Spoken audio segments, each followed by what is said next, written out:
Graphing linear equations. When we take an equation and find the coordinate points, plot them, and connect the points, we are graphing a line. We have taken this so far as to find the points. Now we're going to take it one step further and complete graphing the line. We have the equation y equals 2x plus 1. Remember, you can pick any numbers you want for x. But we're going to pick 0, 1, and 2 because we remember the rules, keep them small, keep them easy, pick 3. When I do that, I'm going to substitute in. I wrote it this way so I remember what numbers I picked for x, what I have to substitute, 2 times 0 plus 1, 2 times 1 plus 1, and 2 times 2 plus 1 because that's my expression. 2 times 0 plus 1 is 1. Remember that 2 times 0 is 0 plus 1. 2 times 1 is 2 plus 1 is 3.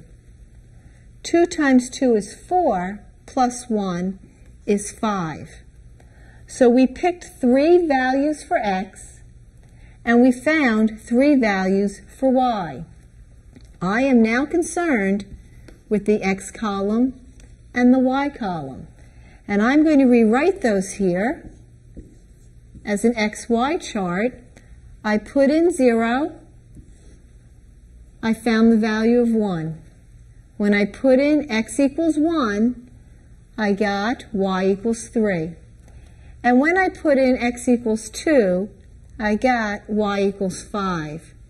This xy chart is your coordinate. This is the point 0, 1. This is the point 1, 3. This is the point 2, 5.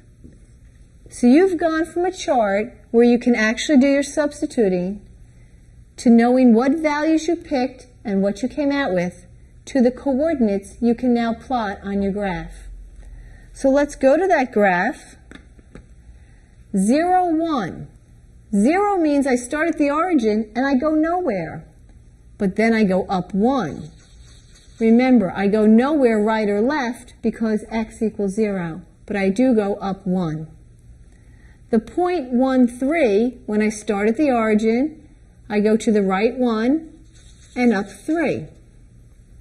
The point 2, 5, I start at the origin, I go over 2 and up 5. Remember, I only need 2 points, but 3 make sure I'm correct. Right now, I can tell that my points are basically in a straight line. If one of my points, say this one, had come out over here, I would know that one of those were wrong, because if I start with an equation, I must get a line. My points are in a straight line, so I've double-checked myself. I am now going to try to draw a straight line through them, remembering that my line can extend in any direction. Know that any point that this line passes through would work for this equation. So, for example, if I were to continue down and said, hey, look, this line passes the point -1, -1. Had I chosen -1 and substituted it in, I can check 2 times -1 is -2, plus 1 is -1. -1, -1 is on my graph. And any point that this line passes through is part of this graph and would satisfy this equation. So remember, when you graph a line, you're going to start with your equation. You get to pick any point you want. Keep them small, keep them simple, keep them 3. Substitute it in, find your y values. From your xy chart, you can get your coordinates. Carefully graph them, making sure they form a straight line. Make your line, and if you need to, check a 4th point, just to make sure you're doing it correctly. Let's look at a practical example on graphing linear equations. Carlos and Rosa are business owners. They pay $400 a month for a car payment, and they figured it cost them 20 cents a mile to operate the car.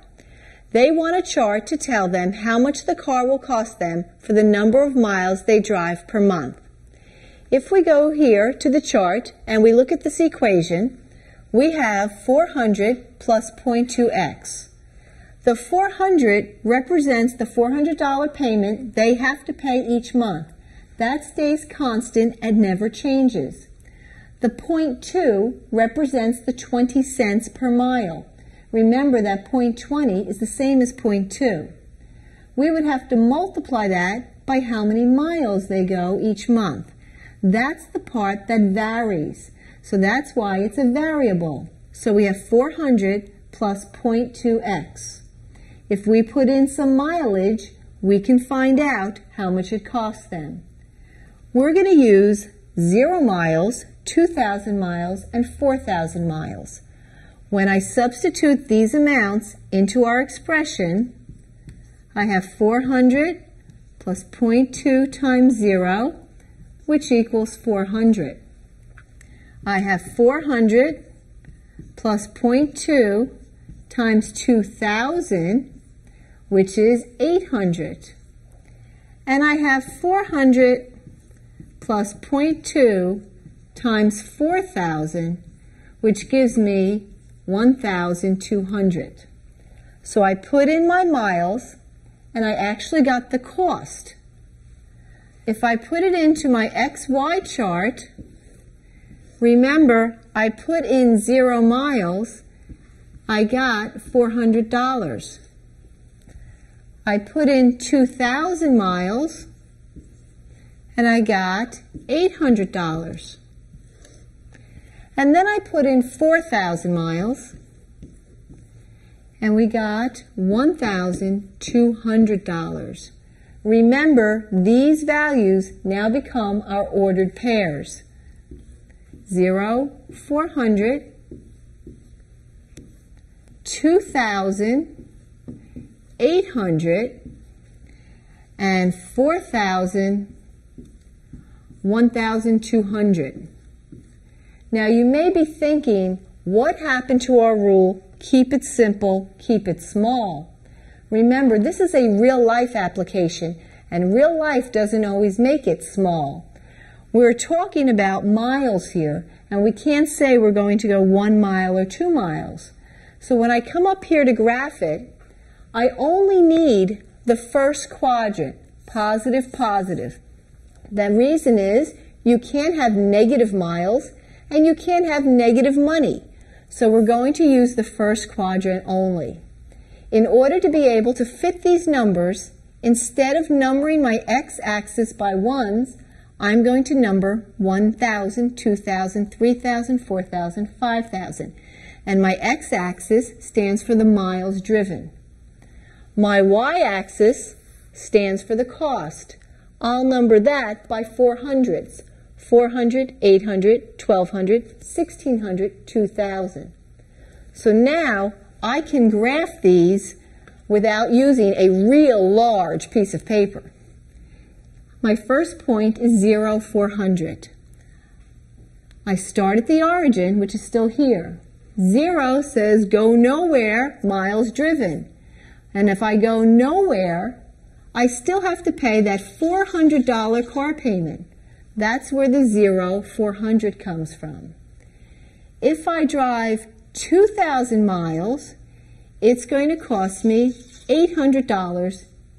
And if I drive 4,000 miles, it's going to cost me $1,200 each month.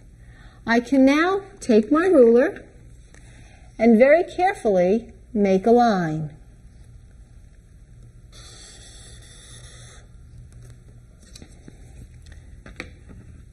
Remember that we usually say lines can go on forever in both directions, but this line can't. This line can't go below 0. So this part of the line we don't even need.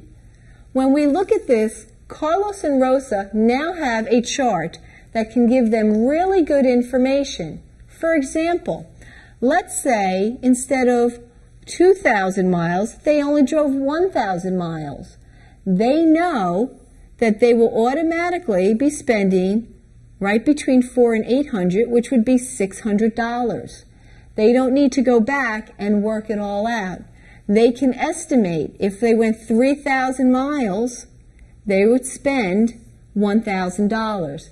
This chart is a good application so that they can predict how much money they're going to spend, and knowing how much money they're going to spend will help them budget for their business. You want to sponsor a charity biking event for cancer prevention. The fixed costs for the event are $3,000 for advertisement, awards, and setup. Now let's look at this video. For each biker, there is an additional cost of $10 for a shirt. The bikers must pay $50 to enter the race. The winner receives $500, second place $375, and third place $125. Make a chart showing the results if 100, 200, 300, or 400 bikers attend. Let's figure out this problem. On this race, the fixed costs are $3,000 for advertising, awards, and setup. And the awards are first place is $500, second place $375, and third place $125. So that's the awards. Now the fixed cost, regardless if you have 100, 200, 300, 400, 500, or whatever, or an odd number, 125, you always have this fixed cost. And I made this chart. How much profit would this race earn with 100 riders, 200, 300, 400? So we first want to find out what are the fixed costs.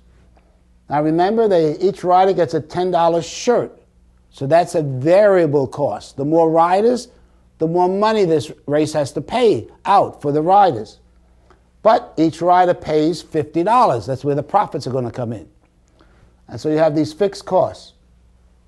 So the first thing we're going to do then is find out what are the fixed costs. All right? This is the fixed cost.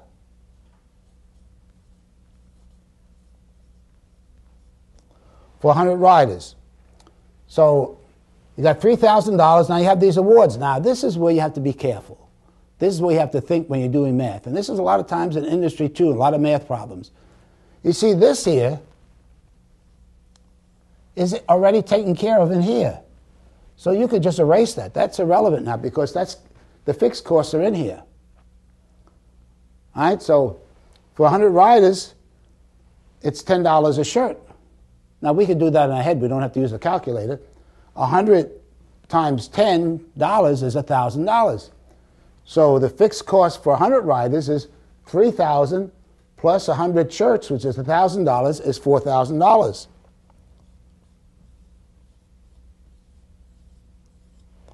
For 200 riders, times 10 is 2,000, plus 3 is 5,000. That's the fixed cost. 300 times 10 is 3,000, plus 3 is 6,000. And 400 times 10 is 4,000, plus 3 is 7,000.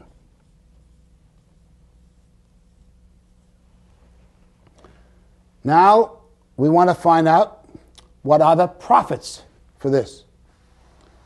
All right, so what we have to do then, we have these numbers over here. Now, these are the fixed costs. Now, 100 riders, they pay $50. So 50 times 100, we just have to add two zeros onto that. So 50 times 100, we know that's 5,000, but we'll just do that anyway. So you're going to earn 5,000, but the fixed costs are 4,000, so you earned, let's put the earnings here.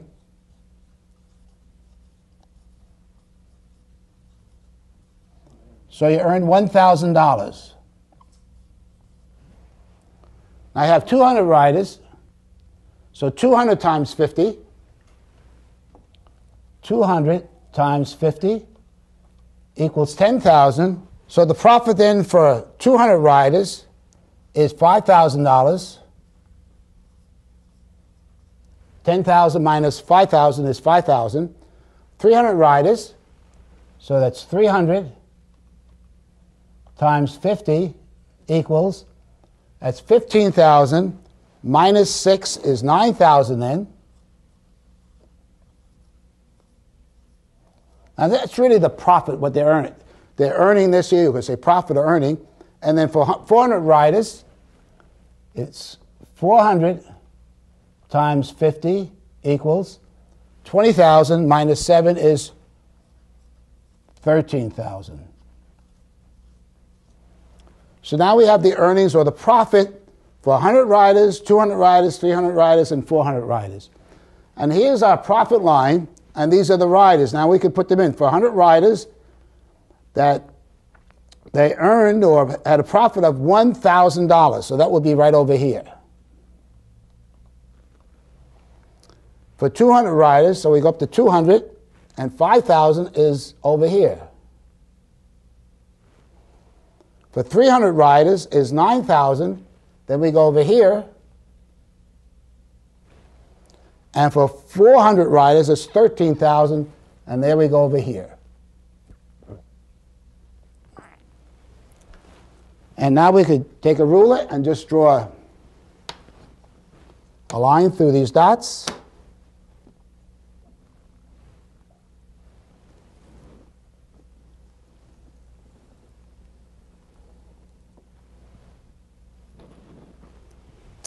Now, if you notice something on this chart, we really only needed 2 figures. We didn't need 4. We did with 4. With this chart, you can go any place. You could say, with 150 riders, you'll earn this much, $3,000. And you can actually use a chart like this here. Now, you only need 2 points, because 2 points make a straight line. And so if you have 375, you estimate over here, you come over here.